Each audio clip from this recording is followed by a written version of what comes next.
नीचे तो अब उनका नाम ही महाश्रवण, तो श्रवण तो कर रहे हो आप, उसको जीना भी तो शुरू करो।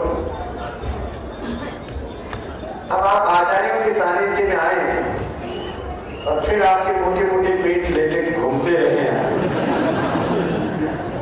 ब्लड प्रेशर लेकर के घूमते रहे, स्ट्रेस लेकर के घूमते रहे, अपने भीतर हिंसा को लेकर के घूमते रहे।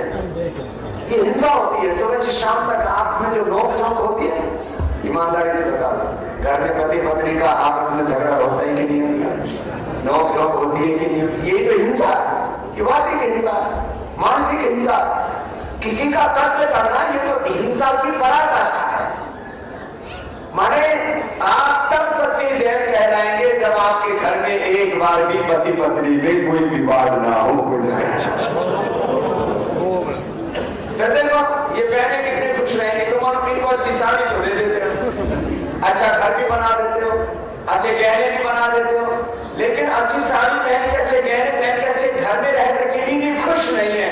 इसका मतलब है आपकी हिंसा अभी मिटी नहीं। यदि हिंसा मिट जाए और दोनों एकत्व में प्रतिष्ठित हो जाए तो फिर तो आपके भीतर जैन धर्म पूरा उतर गया, हिंसा पूरी उतर गई। एक बार भी आपका पति पत्नी के बीच में विवाद नहीं होना चाहिए। मैं एक दिन सुन रहा था, महाराज श्री कानपुर में थे, अचानक मैंने टीवी खोली, महाराज श्री को आपको यह भी बताना पड़ता है कि विवाद हो जाए तो झगड़े कैसे निपटाने। आप बताए तुम्हारा कि पहले ये पहला स्टेप ये है, दूसरा ये है, तीसरा ये है, चौथा स्टेप ये है, कानपुर में बता रहे भैया। अरे भाई आपको ये, आप संतों के सानिध्य में आके संगठन में जुड़ करके भी विवाद समझाने के लिए भी तरीका बताना पड़े तो जैन धर्म आपका कमजोर पड़ रहा है। आप में विवाद हो ही नहीं। आप कह लीजिए तो मनुष्य का स्वभाव है, महापुरुषों के आत्मा मंडल से आप इतने प्रभावित नहीं, आपस में कोई एक दूसरे को लेकर के विवाद पैदा ही नहीं हो। जो गुरु ने कह दिया वो हमारा अंतिम अनुशासन है, अपने अहंकार को बस खत्म। ये दो बड़ी समस्या, अहंकार केंद्रित जीवन और अज्ञान केंद्रित जीवन, ego and ignorance based life. This is not yoga, this is not spiritualism, this is not Jainism.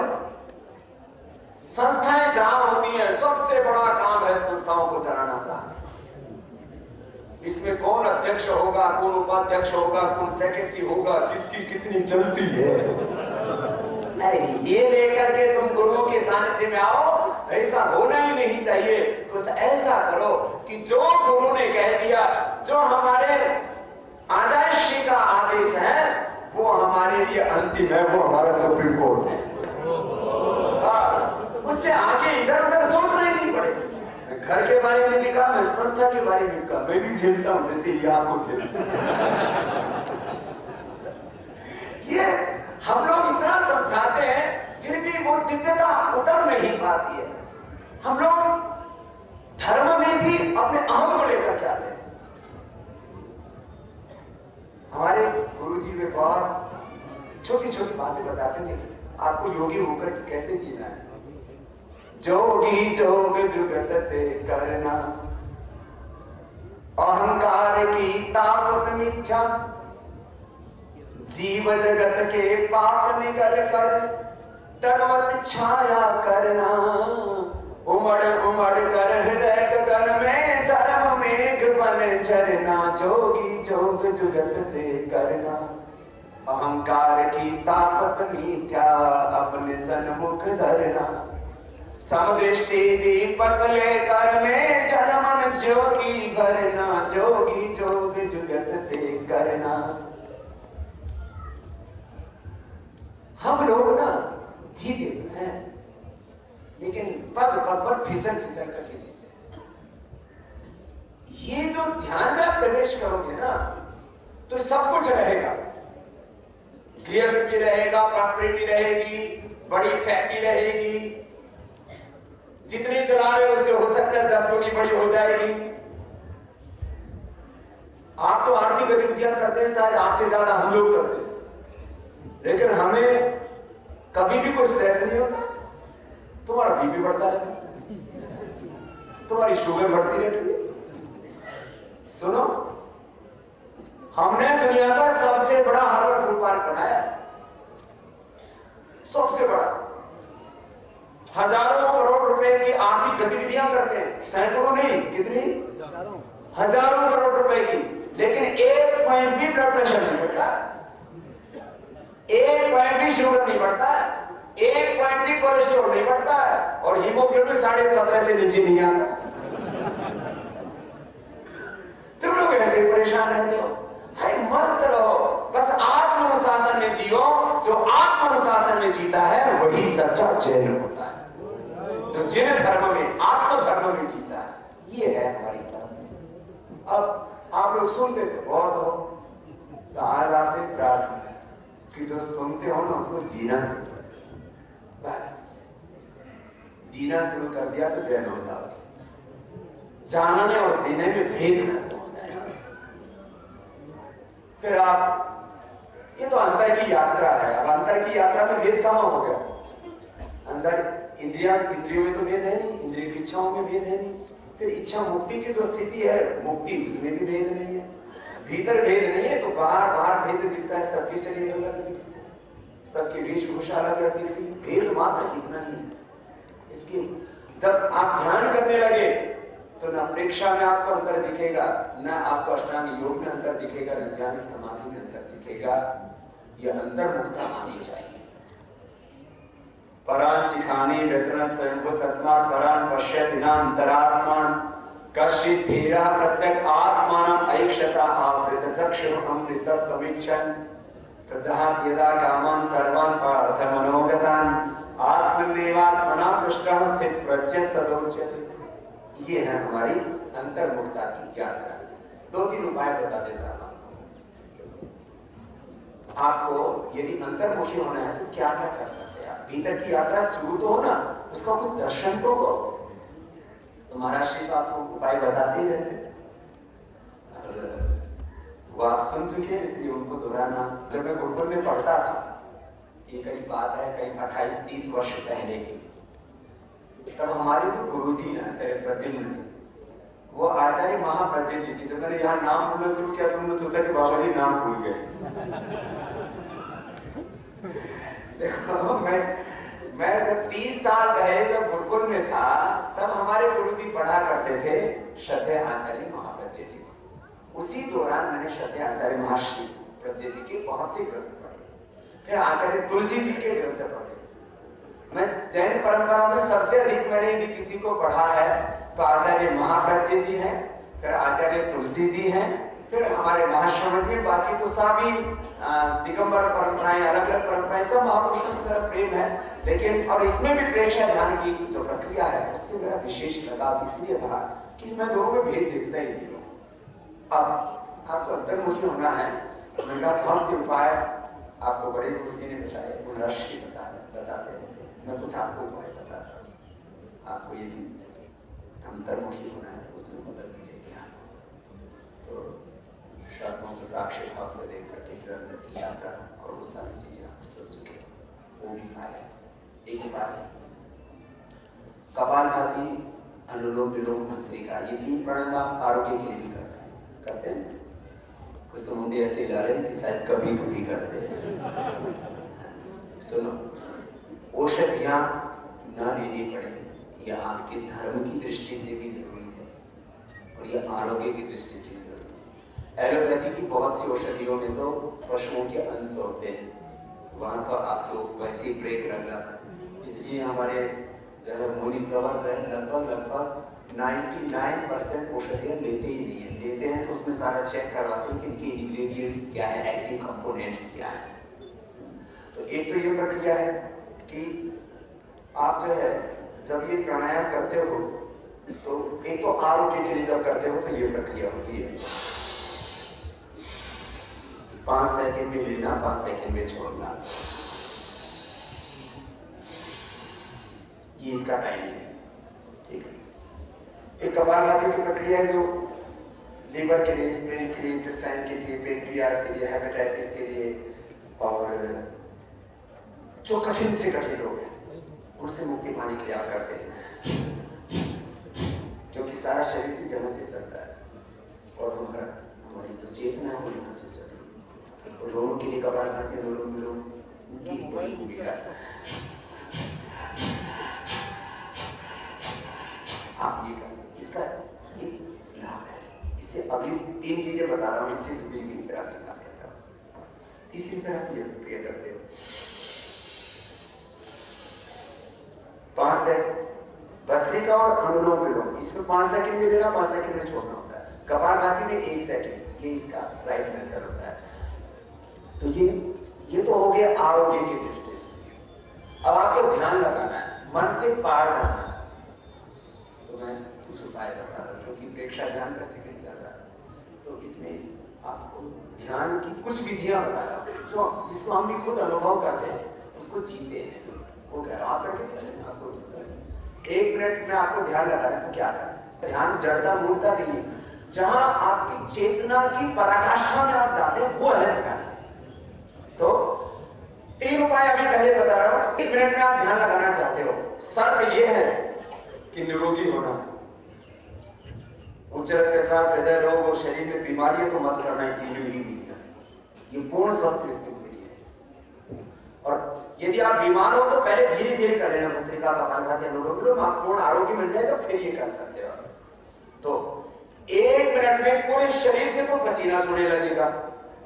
Haridwar में और हिमालय में भी करोगे तो भी मैं वही कहता हूं जो मैंने प्रयोग किया है। देखो 2 तरह के सत्य होते हैं, एक होता है आनुभूतिक सत्य, एक होता है शुद्ध सत्य, सुना हुआ सत्य है।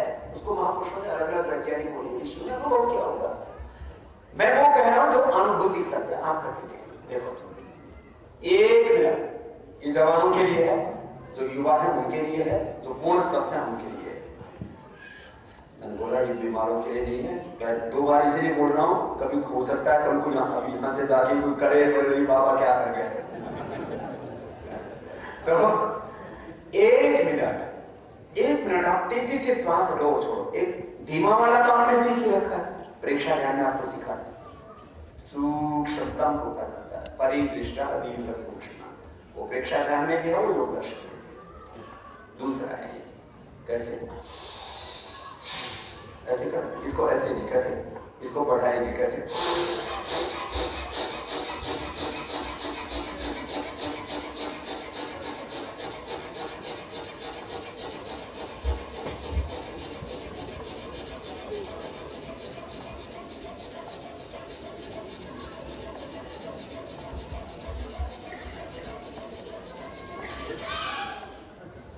अभी करीब आधा मिनट।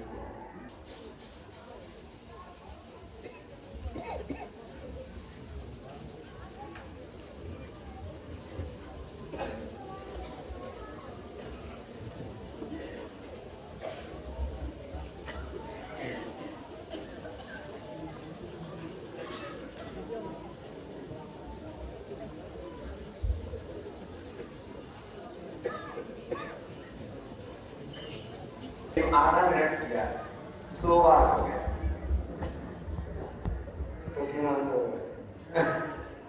ये तो बाह्य अभिव्यक्ति है। माने 1 मिनट में सवासों से 150 बार होगा। बीच में श्वास लिया फिर होना शुरू कर दिया। जो कुंडलिनी जागरण और कई तरह के शब्द आप सुनते हैं, मूलाधार से लेकर के शस्त्रार्थ तक, तो हमारी अंतःसुप्त शक्ति होती है। शक्ति के केंद्र, बाकी कोई अंदर से आप चीर फाड़ करके देखेंगे तो कुछ नहीं मिलेगा। तो ये 2 तरीके बताए। तीसरा तरीका अनुलोम विलोम नाड़ियों की शुद्धि के लिए, 72 करोड़ से ज्यादा नाड़ियों की ध्यान के लिए बता रहा हूं। तीसरा उपाय तेजी से करना।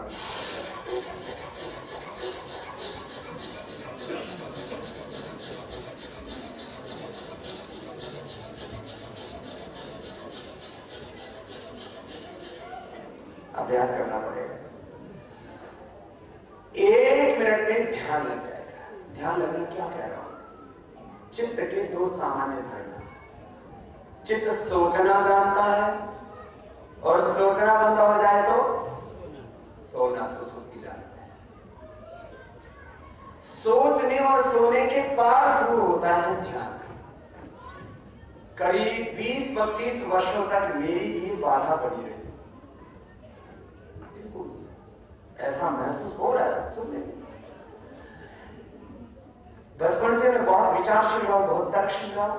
हर बात के पीछे क्यों, इसका मैकेनिज्म क्या है, उसके पीछे का साइंस क्या है, वो जब तक नहीं समझ लो तब तक जो है कोई चीज को स्वीकार करने का स्वभाव नहीं। तो योग में पहले ही सूत्र है, योग चित्त वृत्ति योग, कि भाई चित्त में कोई विचार ना हो, ये है योग। प्रमाण विकल्प विकल्प निद्रा स्मृति, इसमें सारा सत्य आ गया इस अस्तित्व का। अब इससे पार है ध्यान, इससे पार है योग, इससे पार है समझ। तो ये हम सोचते सोचते एक पराकाष्ठा तक पहुंच जाते हैं, उससे आगे क्या है तो अंधेरा दिखता। अब सब कह रहे हैं यहां ध्यान लगाओ, यहां क्या ध्यान लगाओ, क्या दिखता है हमको? ऊपर चमड़ी, उसके नीचे जाओ तो क्या दिखेगा? उसके नीचे जाओ तो थोड़ी सी नस नाड़ियां, और जाओ तो मसल, और थोड़ा नीचे जाओ तो फिर हड्डी, और नीचे जाओ तो और कुछ ना कुछ दिखेगा। यहां क्या देखते हो? क्या देखते हो? फिर कहते हैं प्रकाश देखो, प्रकाश है नहीं तो देखिए किसको। और पैदा करो, उसके भी तरीके बताए जाते हैं कि ऐसे आपके इनलाइटमेंट होता है, ऐसे प्रकाश पैदा होता है। ये सोचने और सोने के पार आप जाए, फिर वहां से सही अर्थ में ध्यान शुरू होता है। तो आप लोग ये 3 उपाय करेंगे तो सोचने और सोने के पार कर जाएंगे। मैंने देखा बहुत से साधक जैसे ध्यान के लिए बैठते हैं, बहुत चंचल है तो मन इधर में घूमता रहता है। जो कभी ध्यान में नहीं आता वो ध्यान के समय ध्यान में आ जाता है। बचपन से लेकर के आज तक का सारा संसार घूमने लगता है। फिर प्रेक्षा ध्यान में समझाते हैं कि उसको साक्षी भाव से देखो और हटाओ, रील खत्म ही होता ना। इतनी लंबी रील है, जितना देखते जाते हैं फिर वो और लंबी होती जाती है। तो सोचने और सोने के बाद सोचना बंद कर दिया, सोना दो ही तरह के योग, तीसरी स्थिति। ये 3 उपाय तो मैंने आपको प्राणायाम के स्तर पर बताए। ये उपाय है निर्विचार होने का, निर्विकार होने का। इनको भी आप अपना सकते हैं। कोई कठिन प्रक्रिया नहीं बताइए कि आपको अब मैं कहूं कि आप डोली किया करो। डोली कहां से करेंगे? इतने मोटे मोटे पेट हैं आप लोग, मैं घुमाने के लिए बोलूं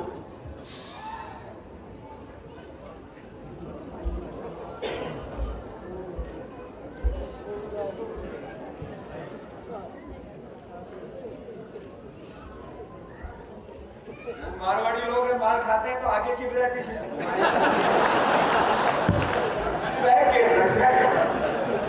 सामर्थ्य नहीं शरीर का। योगी का अपने शरीर पर पूरा नियंत्रण होना चाहिए ना। अब चाहते तो कहते हैं सब स्मार्ट बनना चाहिए। हमारे तो सब हमारे मुनि बनते हैं तब कहते हैं हमको बाहर से स्मार्ट नहीं बनना। चलो हम तुमको दोनों बताते हैं, बाहर से भी स्मार्ट बनोगे, प्राणायाम भी लोग करोगे, ध्यान करो। और भीतर से आचार्य महाप्रज्ञ जी की जीवनी भी मैंने पढ़ी है। वो भी बहुत तर्कशील थे, अत्यंत तर्कशील, लेकिन उनके तर्क कुतर्क नहीं होते। तर्क होता ही है सत्य के निर्णय तक पहुंचने के लिए। और उन्होंने बहुत प्रयोग किए, बहुत सारे प्रयोग किए। मुझे लगता है आधुनिक युग में अपनी जैन परंपरा ही नहीं, अपनी ऋषि परंपरा में जितने चिंतनशील, जितने विचारशील, जितने बड़े तत्ववेता आचार्य महाप्रज्ञ जी थे, उतने बड़े तत्ववेता शायद ही कोई गिने तो। उन्होंने जीवन के हर विषय को बहुत गहरे से, छोटे छोटे मानी वैयक्तिक, पारिवारिक, सामाजिक, आर्थिक, राजनीतिक विषयों से लेकर वैश्विक संदर्भों में उन्होंने चिंतन किया, चेतना का विकास करना, अपने पूरे अस्तित्व को बहुत दिव्यता में लेकर के आना। तो खैर मैं आपसे बात ही कह रहा था कि उपाय तो बहुत है, अपनाना तो आपको ही पड़ेगा। जो आप अपने गुरुओं से, शास्त्रों से, महापुरुषों से सुनते हो उसको जीना सीखो। आपके जीवन में एक बहुत बड़ा सकारात्मक परिवर्तन आएगा। फिर बाहर की भी दिव्यता, भीतर की भी दिव्यता, बाहर की भी समृद्धि होगी। बाहर की समृद्धि जिसको प्रॉस्पेरिटी नाम दिया जाता है, और भीतर की समृद्धि जिसको शांति, peace of mind, eternal peace, शाश्वत शांति, पीस ऑफ माइंड, समाधि, पूर्णता। हमने अपूर्णता ही नहीं। हम जो भी कर रहे हैं उसे निमित्त मात्र होकर के कर रहे हैं। सारा यूनिवर्सल लॉज है, और उन्हीं यूनिवर्सल लॉज को हमारे शास्त्रों में रीति नियम कहा है। सारी सृष्टि तो अपने रीति नियमों के आधार पर चल रही है। एक विषय थोड़ा सा इससे इसी से जुड़ा हुआ, लोग कहते हैं भगवान का ध्यान करें तो भगवान कैसा है जिसका हम ध्यान करें। सबसे ज्यादा एक मंत्र आता है, जैसे भूमि प्रमाण परीक्षण भूतोदरम दिवम यशक्रे मूर्धान तस्मै ज्येष्ठाय ब्रह्मणे नमः। ये पूरा विश्व प्रार्थना में है, उपासना में है, ध्यान में है। पूरा विश्व द्युलोक भगवान का सिर है, अंतरिक्ष लोक भगवान का उदर है, और पृथ्वी लोक भगवान के पैर है। ये विराट पुरुष भगवान के तीन स्वरूप है। एक वो सर्व साकार है, बिना रचयिता के कोई रचना नहीं होती, बिना कर्ता के कोई कार्य नहीं होता है। तो ये विशाल अस्तित्व उस भगवान की रचना का मूल रूप है। इसको बोलते हैं भगवान का सर्व साकार रूप। दूसरा है भगवान का सगुण निराकार रूप। ये अब आपको भी एक्सपीरियंस करना है। मैंने विराट रूप में कहा जो सारा दृश्य है, इस रचना के पीछे से रचयिता को अनुभव करना है। ये तो सगुण साकार रूप हो गया भगवान का। सगुण निराकार रूप ये है, 4 शब्दों में कह रहा हूं। आत्मा में उठ रही परमात्मा की प्रेरणाएं, मस्तिष्क में उठ रहा प्रभु का दिव्य ज्ञान, दिव्य प्रेरणा आत्मा में परमात्मा की, दिव्य ज्ञान मस्तिष्क में उस परमात्मा का, दिव्य प्रेम, दिव्य संवेदनाएं हृदय में परमात्मा की, और दिव्य शक्ति पूरे अस्तित्व में। दिव्य प्रेरणा, दिव्य ज्ञान, दिव्य संवेदनाएं और दिव्य शक्ति, ये भगवान का सगुण निराकार रूप है। इनका आकार तो नहीं है प्रेरणाओं का, लेकिन ये सगुण साकार है। तीसरा निर्गुण निराकार, जिसको निर्वाण कहते हैं, मुक्ति कहते हैं। ऐसे उस भगवान का हम ध्यान करें। उसको हम एक भजन में गाते हैं, कौन कहे तेरी महिमा। महाराज जी भजन गा रहे थे तो हमको भी याद आ गया। कौन कहे तेरी महिमा, कौन कहे तेरी माया, किसी ने है परमेश्वर तेरा, किसी ने है परमेश्वर तेरा, अंत कहीं ना पाया। कौन कहे तेरी महिमा, कौन कहे तेरी माया।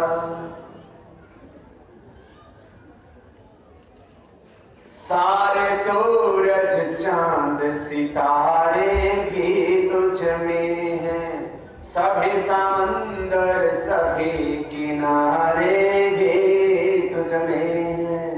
सारे सूरज चांद सितारे भी तुझ में हैं, सभी समंदर सभी किनारे भी तुझ में हैं। सृष्टि के अंदर बाहर तू, सृष्टि के अंदर बाहर तू एक समान समाया। कौन कहे तेरी महिमा, कौन कहे तेरी माया,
समाप्ति दी। तो मैं कुछ संकेत रूप में कुछ बातें कही, बाकी तो सत्य तो एक ही है। सत्य आचार्य महाश्रवण जी कहते थे और महाप्रज्ञ जी भी कहा करते थे कि भाई देखो, एकम सद्विग्राह बहुधा वदन्ति। और सत्य आचार्य श्री को मैंने देखा सभी मत संप्रदायों में भी एकता का बड़ा विशेष बल था उनका। और मेरे साथ में इस एकता के ऊपर करीब करीब 1 घंटे तक शायद बात कि कैसे हम एक हो जाए। ये तरह तरह के हमने जो दीवारें खड़ी कर दी, सारी दीवारें टूट जाए। आचार्य महाप्रज्ञ जी एक ऐसे महामानव थे जिन्होंने सारे मत पंथों की, सब प्रकार की जातियों की, मजहबों की सारी दीवारों को तोड़ करके, सारी दीवारों के पार जा करके, सारी बाउंड्रीज के पार जा करके परम सत्य की उपासना की। ऐसे ही इस सत्य की उपासना के आचार्य परंपरा के जो हमारे पुरोधा हैं, हमारे प्रदाता हैं, ऐसे आचार्य महाश्रवण जी के चरणों में प्रणाम करता हुआ आप सबके पावन उपस्थिति को नमन करता हुआ, श्रद्धेय आचार्य पार्षद जी महाराज सारे हमारे मुनि प्रवर, कुछ प्रौढ़ मुनि हैं, कुछ हमारे बाल मुनि हैं, इनकी दिव्यता को और सभी हमारी श्रद्धामयी, वात्सल्यमयी, करुणामयी भगवत स्वरूपा हमारे सभी साथियों को प्रणाम करता हुआ अपनी बात को विराम देता हूं कि हम सब ऐसे ही प्रेक्षा के, ध्यान के मार्ग पर, योग के मार्ग पर, सत्य के मार्ग पर, अनंत के मार्ग पर निरंतर आगे बढ़ते रहें और अपने इसी जीवन में हम पूर्णता को प्राप्त करें। ओम।